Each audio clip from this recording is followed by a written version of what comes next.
ketika menggufron tunjuk ayat Al-Quran. Mohon maaf. Wah, baca Ubad. Laka Ubad. Syakodi inna kaliyama hatta lima Quran Ubad. Al-haf. Mujibkum ala. Wassalamualaikum Muhammad. Jadi saya tuh selalu mendoakan siang malam. Kemarin ketemu dengan santrinya Bah Maimun Salam. Bahwa Bah Maimun begini-begini. Dijelasin. Bah Maimun seorang wali. Tah begini. Kamu bisa nggak nuruskan? Ampun sok tirakat doakan pentingnya. Istiqomah. Baca. Di Rembang loh. Dekat pondoknya Bah Maimun. Coba. Orang Pamotan. Atau kapal ya. balik guys. Biarpun tempatnya di Pamotan, jasadnya orang Jawa Barat, hatinya penuh cinta ke Indonesia dan dunia. Betul atau tidak? Ibadah atau tidak? Ibadah atau tidak? Ngantuk atau tidak? Ngantuk ente? Ngantuk ente? Mudah-mudahan kita yang penting kita semangat ya. Jagalah Indonesia, jagalah Pancasila, Merah Putih NKRI. Persatuan dan kesatuan. Kembali ke fitrah, insya Allah selamat. Karena saling mendoakan. Ya, coba kata Quran, Bismillah. Tolong. Ini hadisnya.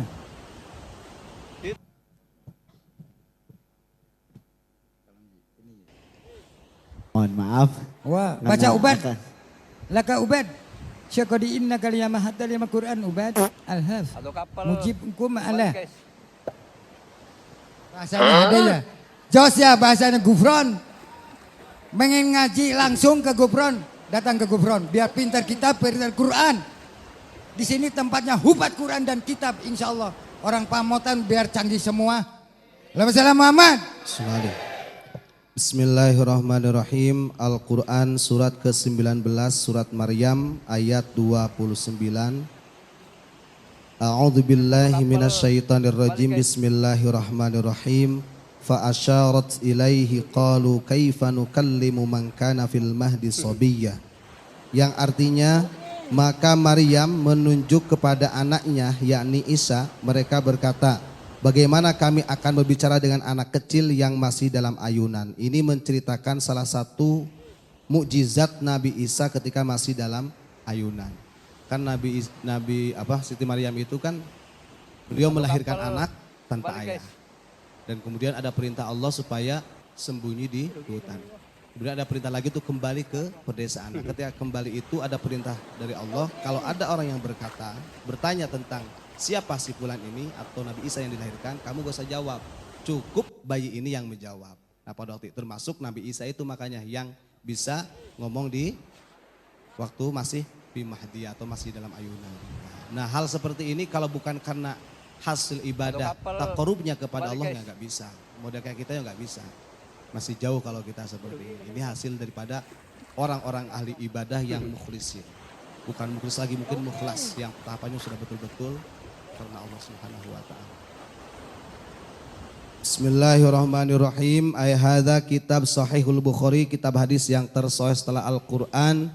Kitab tafsir suratul Baqarah. Ini penjelasan surat Al-Baqarah ayat 238. Babu wa qumu lillahi qanitin, yang artinya laksanakanlah salat karena Allah. Laksanakanlah ibadah karena Allah. Qanitin dengan penuh kekhusyuan, penuh ketaatan, penuh keikhlasan. Qanitin itu kalau dalam tafsir itu ada mana tadarru, khadi'in mananya, ada mana muti'in, taat, ada mana khosyi'in. Jadi sebenarnya qanitin ini menyimpulkan dari arti taat itu. Beribadahlah kepada Allah, salatlah kepada Allah dengan penuh qanitin. Artinya di situ mencakup ketaatan, ketawaduan, kekhusyuan, keikhlasan karena Allah. Hadis yang ke-4534. Hadatsana Musaddad diceritakan dari Musaddad, hadatsana Yahya diceritakan dari Yahya. An Ismail bin Abi Khalid dari Ismail bin Abi Khalid, anil Haris bin Subail dari Haris bin Subail, an Abi Amr As-Syaibani dari Amr As-Syaibani, an Zaid bin Arqam dari Zaid bin Arqam. Qala kunna natakallamu fis shalah yukallimu ahaduna akhahu fil hajah. Jadi Zaid bin Arqam pernah mengatakan, jadi kami pernah sholat berjamaah bersama Rasulullah. Kemudian salah satu di antara kami itu ada yang negur ngomong. Contohnya saya, Pak Mujib, tuh si Bapak ini sholat berjamaah bersama Rasulullah. Saya ini ngomong sama Pak Mujib, ngajak ngomong karena mungkin ada hal kebutuhan. Nah ketika itu hatta nazalat hadil ayah, turunlah ayat ini yang berbunyi hafidhu ala sholawati was sholatil wusta, yang artinya jagalah oleh kalian salat-salatmu dan salat wusta, wa qumu lillahi qanitin, dan laksanakanlah salat ibadah karena Allah dengan penuh kekhusyuan. Nah makna qanitin ini fa umirna bisukut, artinya kami diperintahkan kalau dalam keadaan salat jangan ngomong, harus khusyuk, harus ikhlas karena Allah, harus betul-betul penuh ketaatan. Itu mananya. Dan ini hadis yang ke-4534. Kalau di akhrajahu Muslim, nah kalau di dalam Sahih Muslimnya hadis yang ke-539. Ini cocok sama seperti yang disampaikan Abah tadi. Allahumma shalli ala Muhammad. Bismillahirrahmanirrahim. Gimana? Soheh. Reres ente? Gebetan. Atau kapal. Nah, Balik guys. gitu. Jadi saya ini bukan kita ngaji asal-asalan. Karena ngaji per huruf itu harus tanggung jawab.